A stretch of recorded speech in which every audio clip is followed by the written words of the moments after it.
Today we're going to mostly be going over the vocabulary in the first unit that you need to know. It's not super heavy on the grammar yet. That gets more into Unit 2, which you'll see in the Unit 2 review. It's a lot more grammar oriented. So today we're just kind of going over some of the basics of the Spanish language, the alphabet, the introduction, how to greet each other, the weather, and just really focusing on that vocabulary. From watching the video, the Everything You Need to Know video, you guys should know you really need to spend time studying the Spanish, especially if this is your first time or you haven't heard it for a while. Make sure you spend minimum 20 minutes a day going over that vocabulary, and you should know where to find that now. Okay, all of the Spanish in this first class is going to be heavy on just plain old memorizing the vocabulary. Okay, so you really need to make sure you spend time studying this. This isn't a subject where you can just read through the material, do the workbooks and checkpoints and move on. Okay, you have to repeatedly review that vocabulary, which is why today we're going to spend time doing that.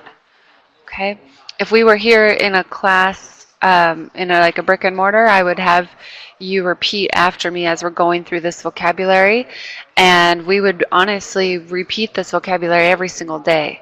So I really recommend you doing that as we go through, even if you can't hear me, or you can hear me even if I can't hear you, right? Not everyone has their microphone turned on, which is great for today, it's fine, but please repeat on your end as you're watching. Please say it out loud, practice it, okay? It's new for a lot of us, and the only way you're going to feel more confident and learn it is if you say it out loud. It's impossible to learn a language without speaking out loud. So as we go through, please repeat the vocabulary, okay? I'll say it, and I'll give you a pause for a moment for you to repeat it on your end, just like we would in a classroom, okay? So first things first, we'll go through the Spanish alphabet, el alfabeto. Okay, you'll notice in Spanish, is pronounced. In English, we tend to slur stuff, like words like construction. We kind of slur a lot of the vowels. In Spanish, you're going to pronounce every single vowel. And one big difference with Spanish than English is every vowel has its own sound, and it's just one sound. So we'll learn those today. And then it actually is easier to read and pronounce Spanish than it is English because it's phonetic, what we call phonetic, because everything has only one sound, so it sounds exactly how it looks. You guys should be familiar with in English, not everything sounds how it looks, right? Like the word, for example, light, right? Kind of a funny spelling, right? It doesn't necessarily sound exactly how it looks. In Spanish, it's actually easier because everything does sound how it looks. Okay, so we'll get some of these basic sounds down so you're familiar with them. All right, so first letter, A. And I want you to repeat on your end of the computer. I can't hear you. Your mics aren't on. That's okay. Just go ahead and repeat on your end so you get that practice. Okay, give me 1 second here. Okay. So we have A. And then again, this letter A is always only ever going to make that sound. It does not make different sounds. Like in English, this would make the sound A, A, A. 3 different sounds, right, depending on what letters it's with. In Spanish, it's only ever this sound, A. So it's a little bit easier. Okay, so we have A, B, C, Che, just like the ch sound, Che, De, A. And remember, this is a vowel again, so this is only ever going to make this one sound, A. A, F, He, kind of a tricky one, kind of in the back of your throat there. He, H. Now, that's how we say the letter, H, right? The actual pronunciation of an H is completely silent. And yes, Lexi, you're right. It sounds like that. A lot of them have the A kind of undertone. Like how we would pronounce an A in English. Okay, so going back to this letter, H. Okay, that's how we pronounce the letter, but when we actually read it or see it or anywhere in Spanish, it's actually completely silent. We don't say it at all. So like for example, actually, let's focus on that for a second. This is a common word you guys already all know, hola, right? We don't say hola with the H. Leave that off. It's like you're dropping that H and you just start with the O, hola. Okay, hola. You hear those vowels? They're a little bit different than in English. Okay, H, E, E, J. So this is where you're going to get that H sound. Anything with a J, or J, I should say, in Spanish, is going to give you the H sound we're familiar with in English. J, J, K, L, L, ella, ella. Okay, let's go back. L, ella. Now this double L it has two sounds. Most of you might be familiar with the y sound. Sounds like a Y. Ella, right? Y. Okay, so you've probably seen some of the vocabulary like como te llamas. That's how you pronounce it. It sounds like a Y. Yeah, llamas, not llamas, right? Like an L. It's like a Y, llamas. Now, I learned to speak Spanish in Argentina. And I don't know if any of you are familiar with Argentina or what we call Castellano. I'll spell it out for you, Castellano. In Argentina and Uruguay, they do an accent with the double L. Instead of saying a Y sound, they do a sh sound, like an SH, sh. So I learned to speak saying like llamo, me llamo, like I'm called. So instead of me llamo, I would say me llamo, or castellano instead of castellano.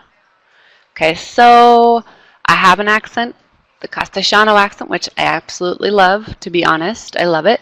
So just know it comes out a little bit, okay, because I learned to speak with a different accent.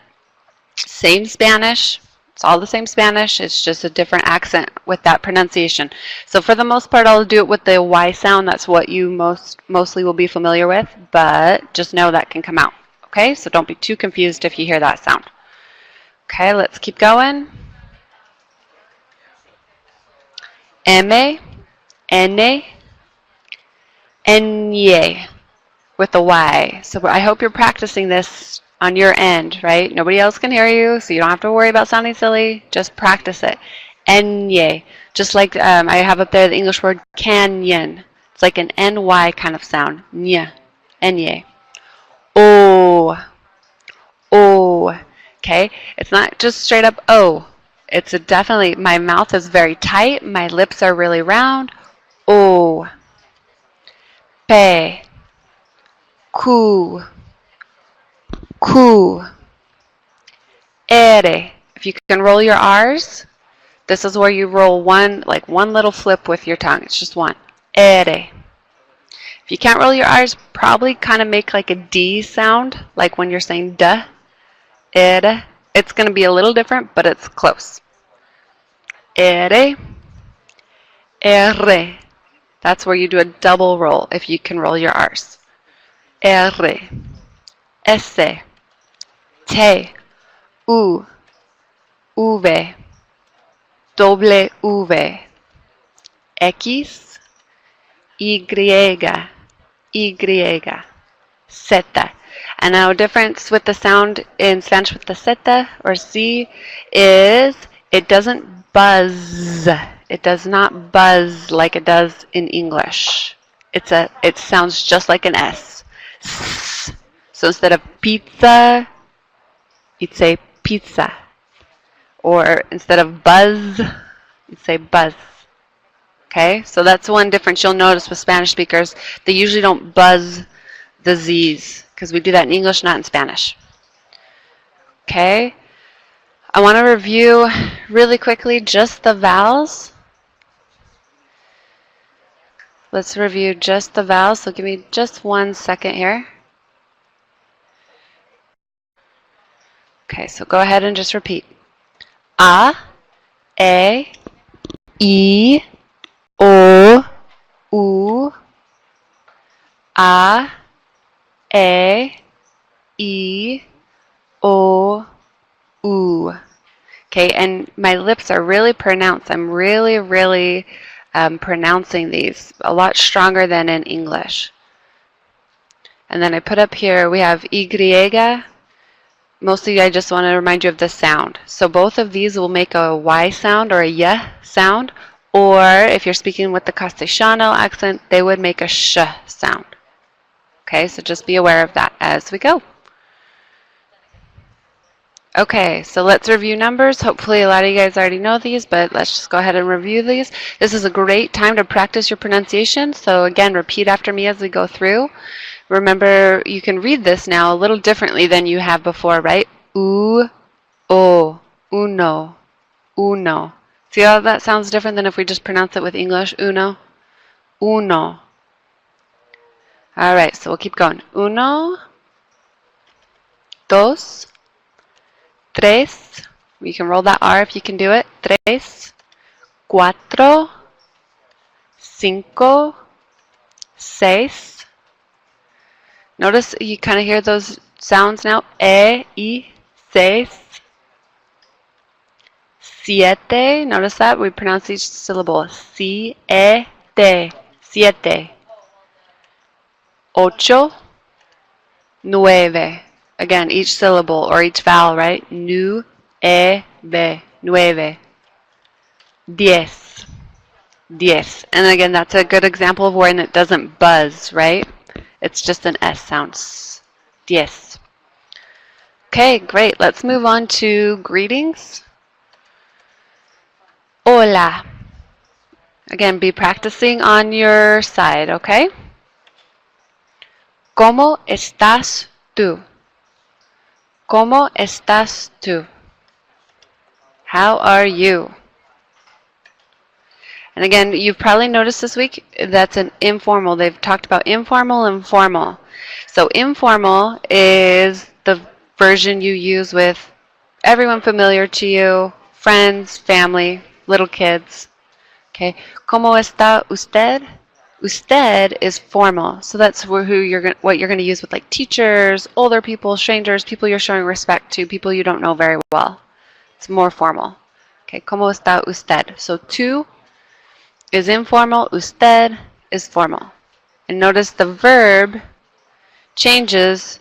We call this a conjugation. We're going to go over all this in Unit 2 really well, okay?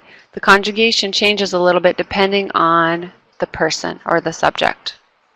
Okay, but don't worry about that too much if you don't know that yet. We're going to go over that really heavily in Unit 2. It's just something for you to be aware of. Okay. Buenos días. Buenas tardes. Buenas noches. Okay, again, all vocabulary you need to know. ¿Qué tal? ¿Cómo anda? How are you getting along? This is something they use in Argentina especially. That's how they say, how's it going? ¿Cómo anda? ¿Qué pasa?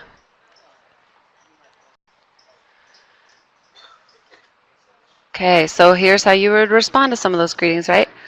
Regular. Regular. You hear the difference between how we would say it in English, even though it looks the same, spelled the same, right?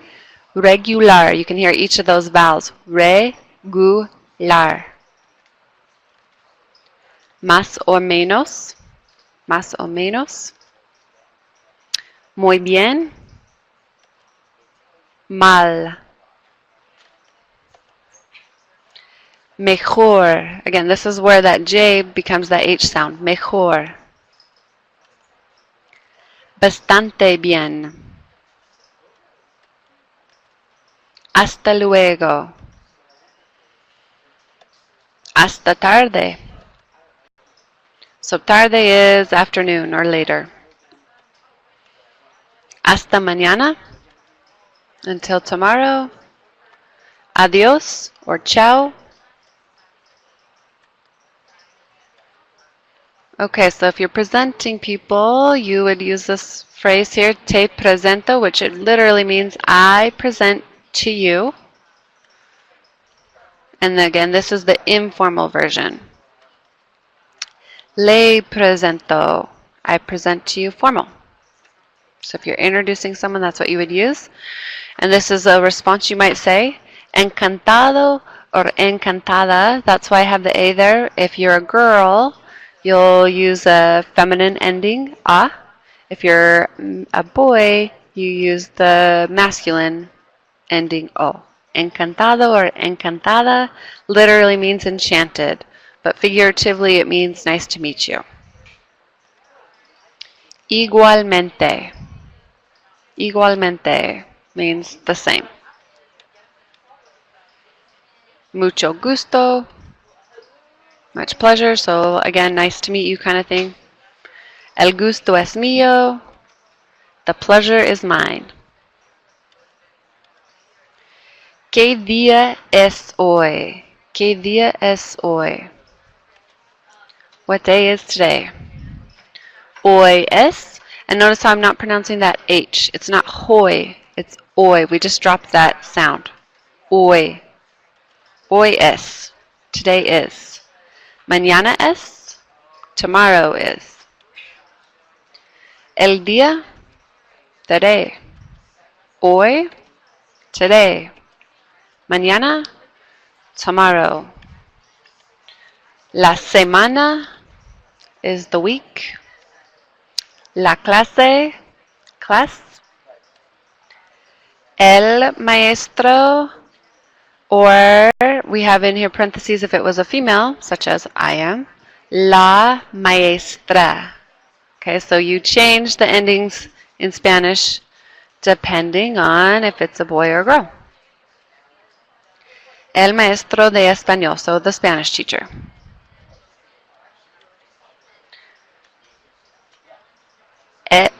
Oh, sorry, this should say el país, the country, el país. Notice how you pronounce each syllable there. País, el país. Perdón, por favor. Muchas gracias. Again, you guys should be repeating on your end, right? Practice that pronunciation. De nada. De nada. El señor. La señora. La señorita. Sí.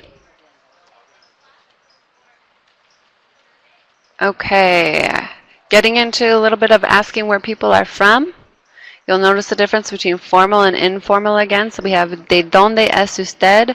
This is like saying literally from where are you? But in English, we would kind of turn the words around and say, where are you from? It's a formal way of asking. ¿De dónde eres? Where are you from? Informal. You would respond with, soy de. I am from. So notice the verbs. This is all, again, this is what we're going to get into in Unit 2. Okay, but this is all coming from one verb, the verb ser. Okay, I'll spell it like this if you've never heard that before. It's like this, spelled like this. And we'll get into all of this in Unit 2, so don't stress at all right now. But just notice these conjugations all come from the same verb. Es, eres, and soy. All from the verb ser, which is to be. Just like in English we have like am, are, is, was, were, to be verbs, right? Conjugations. Same thing in Spanish. We change the conjugation depending on who's talking. Okay? And again, we'll go over that in Unit 2. So then we have él or ella, este, so he or she is from.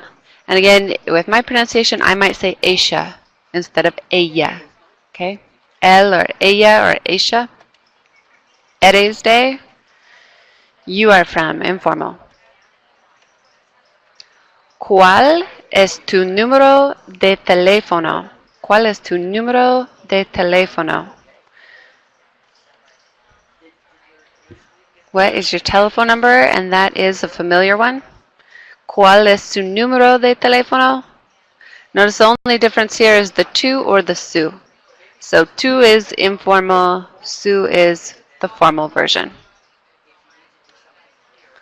Okay, last thing for today, let's go over the weather. El tiempo, the weather. Okay, ¿qué tiempo hace? I want to make sure you really understand this question, this phrase. Okay, this one is really confusing for native English speakers. ¿Qué tiempo hace? You could also say it like this. ¿Qué hace el tiempo? Either question means the same thing, which is, what's the weather like? Right? ¿Qué tiempo hace? ¿Qué hace el tiempo? Okay, what's the weather like? Okay. We need to use the word hace when we're answering this question. This is a common thing that native English speakers forget to use. Okay, so make sure we use the word hace in a lot of these phrases. So we say hace sol. So it's like saying it is sunny. It is sunny. Hace sol. Again, notice how we don't pronounce the H? Hace. We're just dropping that H sound. Hace. Hace sol. Hace viento. Hace viento. Practice saying this out loud on your end. Hace viento. It's windy. Hace calor. Hace calor. It's really hot. Hace buen tiempo. Hace buen tiempo. It's good weather. It's nice outside. Okay, so now here we're using a different way to say weather. We're not saying hace. Okay, it means the same thing. In this case, it means it is snowing. Está nevando. Está nevando. Nieva means it snows. So it snows, it is snowing. Same idea. Okay, two different ways to say it. Está lloviendo. Está lloviendo. Or I might say with my accent, está lloviendo. Está lloviendo. Or, again, llueve. Or, this one's hard for me to say without that accent for some reason. Llueve. Llueve. Some of you guys in here, the native Spanish speakers, probably could do a better job than I could on that one for sure. Llueve. I never say it with that way. So sorry guys, that one's a little hard for me. I always say it with the sh. Llueve. Llueve. Llueve or llueve. I'm saying it a little off, sorry. Está lloviendo or está lloviendo. Llueve. Llueve. Llueve. Okay. Está nublado. Está nublado. Can anyone tell me what they think this one means? You guys can type it into the chat. Está nublado. Any guesses? Good job, Bethany. Nice. It's cloudy. Exactly. So nube. Nube is a cloud. You'll notice those endings. You'll start to see those endings a lot in Spanish. Ado, ido. It's cloudy. So está lloviendo. Hace frío. It's cold. Hace frío. It's cold. Okay, some seasons. La primavera. How many of you guys know what this means already? I'm very curious. Since we're all at primavera, if any of you knew. Good. Nice job, Bethany. A bunch of you knew? Maybe some of you, maybe all of you. La primavera, the spring. Isn't that a cool name for a school? It's like a new beginning. I love it. El verano. El verano. Right now is el verano. Good job, guys. El otoño. El otoño. Good. It's good. Some of you guys already know the vocabulary really well. El invierno. El invierno. Good. Nice job. Winter, right? Okay. That's all the vocabulary we're going over for today. Hopefully you guys did some good practice, good pronunciation in there. Again, you can see you got to really study for 20 minutes minimum a day, right? If we just went over this one time, you're not going to know it. Okay, so make sure you're repeating it every day. Use the vocabulary handouts I've given you. If you have any questions, let me know. If you need more resources, let me know. I'm happy to help. For today, hang on one second. Okay, one very important thing to note is we use mucho when we're talking about the weather, saying something is very hot or very cold or very windy. Use mucho. That's the correct word that goes with this verb that we're using, hace mucho. Okay, we don't use muy, even though muy does mean very, and it seems like that would be the right one. In this case, when we're talking about the weather, we use mucho to say something is very hot, cold, or windy. Okay, it is time for la prueba. So if you're watching this asynchronous session, please message me the answers in order to get credit for today. Message me the answers to these 5 questions.